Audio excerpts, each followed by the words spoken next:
தென் அமெரிக்காவில் உள்ள இந்த மலை அதன் தனித்துவமான அமைப்பு, மர்மமான சூழல் மற்றும் தனித்துவமான உயிரினங்களால் பல ஆண்டுகளாக மக்களை கவர்ந்து வருகிறது.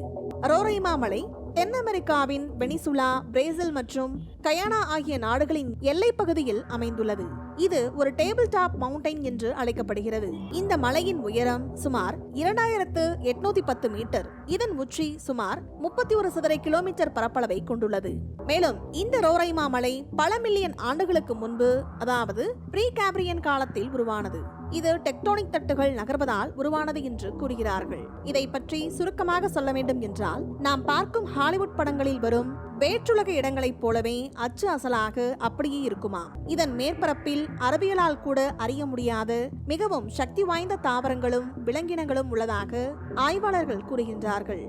இந்த மலையின் காலநிலை மிகவும் தனித்துவமானது. இதன் உச்சி எப்போதுமே மேகங்களால் சூழப்பட்டிருக்கும். இங்கு அடிக்கடி மழை மற்றும் மூடுபனி பெய்யும். சூரிய உதயம் மற்றும் அஸ்தமனத்தின் போது இந்த மலை பார்ப்பதற்கு மிகவும் அழகாக இருக்குமா. இந்த மலையின் உச்சியானது ஒரு மைக்ரோ கிளைமேட் எனப்படும் ஒரு தனித்துவமான காலநிலையை கொண்டுள்ளது. மேலும் இந்த ரோரைமா மலையில் பல தனித்துவமான விலங்குகள் காணப்படுகின்றன. இங்கு தவளைகள், பூச்சிகள், பறவைகள் மற்றும் பாலூட்டிகள் உள்ளன. இங்குள்ள விலங்குகளை வேறு எந்த இடத்திலும் பார்க்க முடியாது.